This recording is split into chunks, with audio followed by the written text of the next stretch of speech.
Hello everyone, my name is Mike and this is Matrix to Paradise. This is my channel that I created to document my journey from working in the Matrix, which just happens to be a truck driving job for now, to going to live out my paradise fantasy, which is traveling overseas, documenting it, and exploring new cultures, new ways of doing things, new foods, new everything. I mean, it's just fascinating the things that people do overseas that are different from us in the West. And it's so enjoyable to me.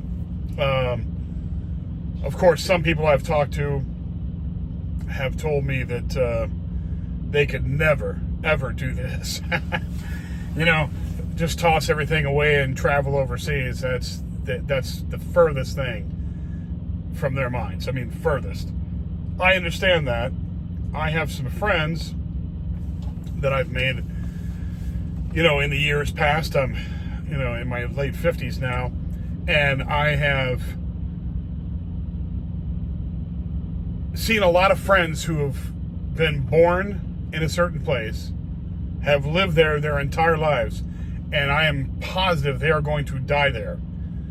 And it's, to each their own. I can't sit here and say that that's the wrong thing to do, because it would only be the wrong thing to do for me. For them, it might be the exact thing to do. They could not possibly imagine doing anything like I'm doing. And, that's what it is. And some people feel, even family of mine believe that it's kind of weird for me to not want to buy a house here and not want to, do that whole thing. Where are you going to live? Blah, blah, blah. I said, I don't need to live here. If I had to, I would, of course, do what I had to do to purchase a place and secure myself, or rent a place that I knew I could afford forever. I could do that. I mean, there's a lot of people that do it. I have no doubt that I could be able to do it. It's just, when I set my mind to something, I want to get it done. But anyway, so hopefully that's going to happen soon. I'm still working in the Matrix right now, and just saving money. So we're going to hope that happens soon. So today I had some adventure. I was supposed to, let's see, where did I talk to you guys last? And I can never remember these things. I was probably I think I was at the terminal. I believe I was at the terminal in Wilmer, Texas. I went to Longview, Texas, and dropped off the load that I had. And I picked up an empty there, and I drove about 35 miles, something like that, to a place called Hawkins, Texas, and I picked up a load there and dropped that load off in Norman, Oklahoma, yesterday. Yesterday? No, just, yes, yesterday. And then today I was supposed to pick up a load in Jenks, Oklahoma, which is right next to Tulsa. However, this morning they texted me a note saying that they had that Kimberly Clark, the company that I was going to pick up from, had canceled the load or delayed it. It wasn't ready yet. So that messed up my nice long load back to the Phoenix, Arizona area. However, they're going to kind of try and make it up to me. They gave me a different load. I picked up close to Norman, Oklahoma, in a place called Edmond, Oklahoma. I picked up a load there from Purina. So I'm taking some doggy chow or treats or something from Purina and driving it all the way up to Davenport, Iowa. So I'm going to do that. That's about a 700 and some mile trip up there. So that's not too bad. It's not the 1,100 miles or 1,200 miles, I think it was, back to Arizona, but I'm going to get a load from close to Davenport, Iowa, just down the road from there. Oh no, I'm actually in Davenport. I'm going to pick up another load, and I'm taking that to Nebraska. I can't remember exactly what town in Nebraska, but Waverly, I think it's called, which is close to Lincoln, I think it is.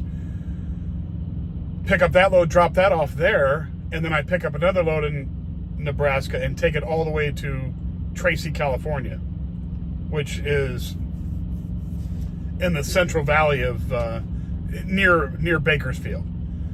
So that's going to be a 1,600 or 1,700 mile trip, which I'm totally ecstatic. So they're really hooking me up, and I don't know what it is. I don't know, if it's the new manager that I have. God knows. Who knows what it is. But I'm happy. And I've been happy ever since I switched over to the Western Regional account. I am just big time happy. Everything's going great. I couldn't be happier with the mileage that I'm getting, because it all reflects in your paycheck. So, the more miles I drive per week, the better off I am, and I'm just happy that it's going pretty well. And I was figuring they were probably not going to be able to get a load for me today, that I was probably going to have to wait the day out here and set me up with another load coming out of Jenks, the Kimberly Clark place, probably. But that didn't happen. So I'm glad she got my asset manager got me out of there today. So right now I am back at it's so funny how I keep coming back to the same places. The Loves that I stop at. We're back in Tonkawa, Oklahoma.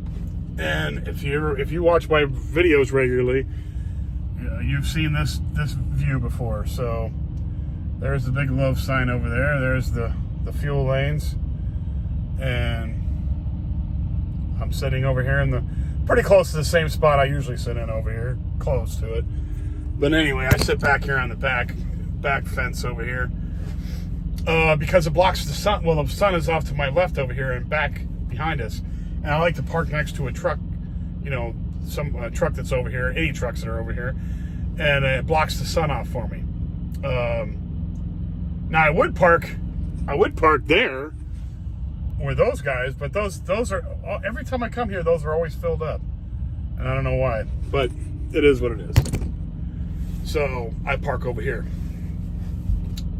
So anyway, I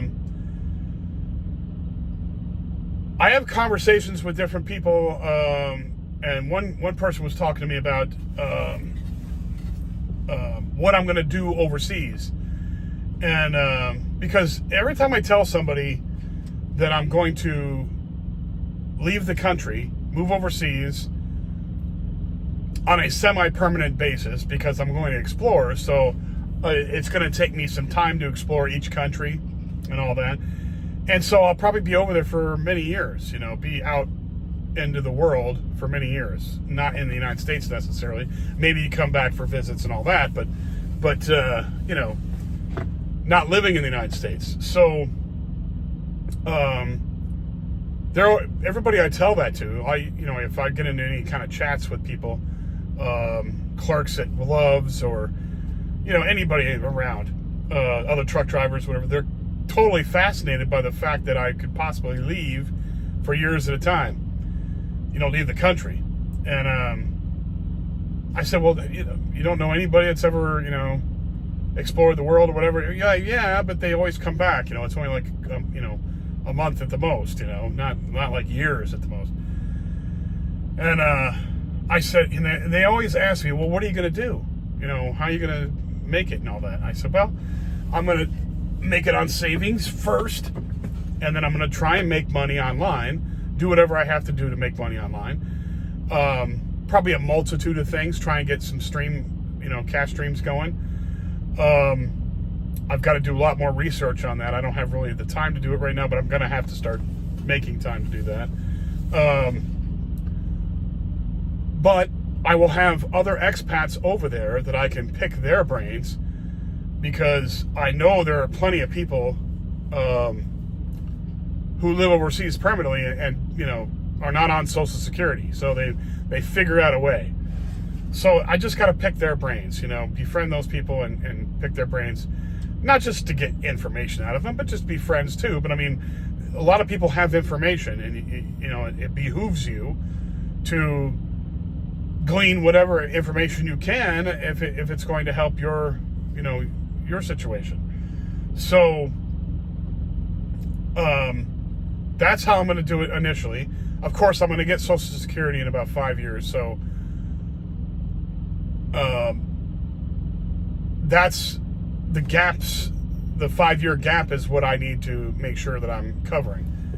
So, and now this is all just basic, I don't know how to put it, but like bottom line. This is kind of bottom line stuff. If there's no way that I have any income coming in, or I cannot find a way to keep my cash streams regular, I have to have backup. I have to have a surefire backup, and Social Security is that. Unless the United States collapses, which there's a very possibility of that, but I don't believe so, not yet anyway. I should be able to get Social Security when I'm 62, and that'll sustain me, if nothing else, the basics. Get me, room, board, and food, and basics. What I can. Even probably a little bit more. You can live in some of these countries for $1,000 or less if you were frugal. So that's the money part of it. The other part of it is, what am I going to be doing? And well, I have thought about this, and there are some examples that I want to follow, and people that I want to follow that I have followed on Facebook. Not on Facebook, on YouTube. One of them is a guy named Dan Bell from Vagabond Awake, and his channel is Vagabond Awake, and his website is I can't even speak today, vagabondbuddha.com.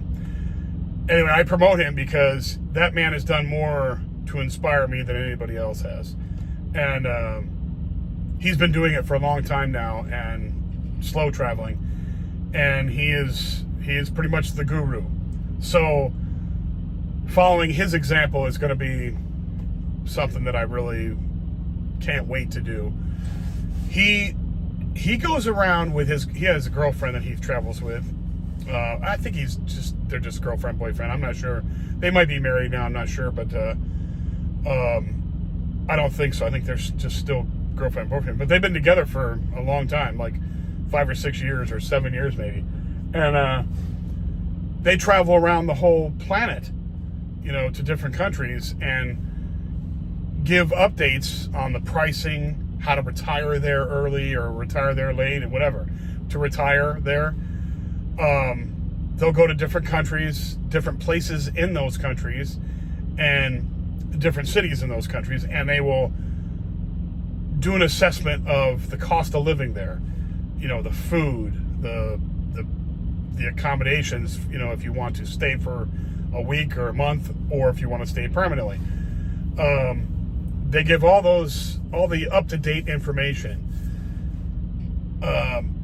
The attractions in the area, they give those too. They show you around. They kind of give you a video of them walking around and him talking in the background usually. And he also does interviews with people, expats that live overseas, and gets their idea of what you can accomplish over there, with the money that that they're using to live.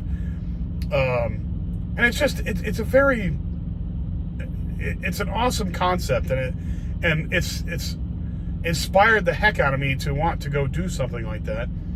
And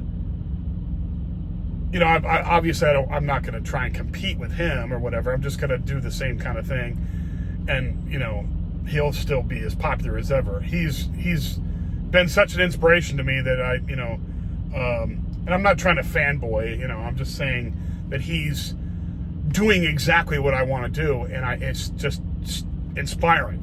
So taking his example, that's what I want to do too. And I might throw some other stuff in there. You never know. I might talk to a lot of the locals and see what their ideas about things are. Also, he does information about visas and how to enter and how long you can stay in the country, and what you have to do to re-up your time in the country. Because every country is different. Every country has their own rules and laws on foreigners being in the country and how long they can stay and how long their visas last and what kind of visas they offer. And the list is endless. But I mean, every country's different, and he gives valuable up-to-date information on all that. And that's what I'll do too. I'll give that kind of information too.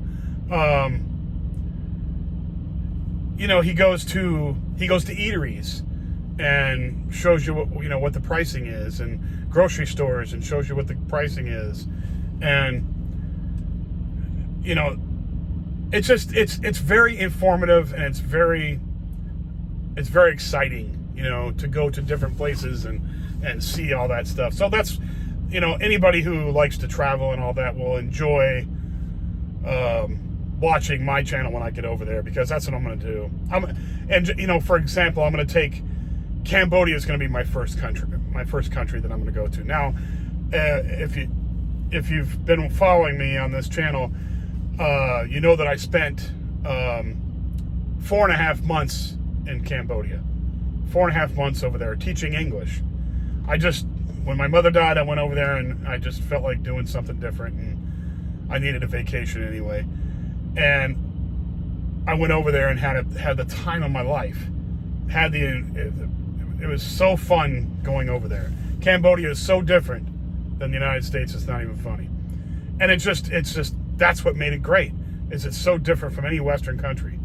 So I'm gonna go to Cambodia first, because I know Cambodia better than I know other countries. Now, I've been to the Philippines before, and the Philippines is great too, but I'm going to try do Cambodia first, because the Philippines is kind of isolated because it's an island archipelago out in the ocean, and Cambodia is right next to Vietnam, Laos, Thailand, Myanmar. It's China. It's right there.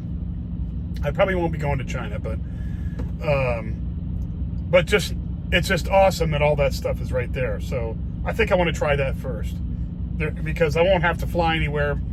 Most likely, I'll be able to take a shuttle bus or a bus anywhere I want to go in all of Southeast Asia there. So anyway, I'm going to do Cambodia first. I'm going to be in Cambodia. I'm going to start off in a place called Siem Reap.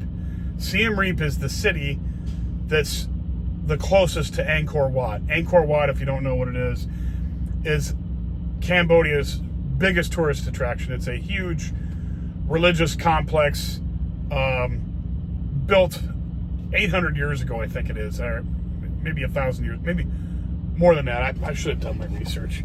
Anyway, it was built a long, long time ago. I think the 800s or 700s or something like that. And it was built as a Hindu, because the Indians had been all up and through there. It was built as a Hindu shrine at first, but it was turned into Buddhist when that whole area, like all of Southeast Asia, went pretty much Buddhist. So, and that's what they are today. Cambodia is like 99.9%, well, not 99.9, but over in the 90s Buddhist. Okay, 90% are 90% at least are Buddhists there. So it's not really an active like Buddhist temple, but it's still considered that. But it's a huge tourist attraction in Cambodia. In fact, it's one of the historic like what do you call those UNESCO heritage sites, World Heritage sites. It's just like it's a marvel, and I'm going to go there and explore that and show that on my channel too, of course. So Siem Reap, I'm going to start off in Siem Reap. Siem Reap's a wonderful town. It's just I had a great time when I was there, and it's just a great place to be. And then, of course, there's Phnom Penh, which is the capital city. I'm going to go down there and see that, too. I'll probably stay there for a few months. It's a wonderful place, too. It's got everything you could possibly imagine there, and it's interesting. A very interesting place. I spent a few months there, too.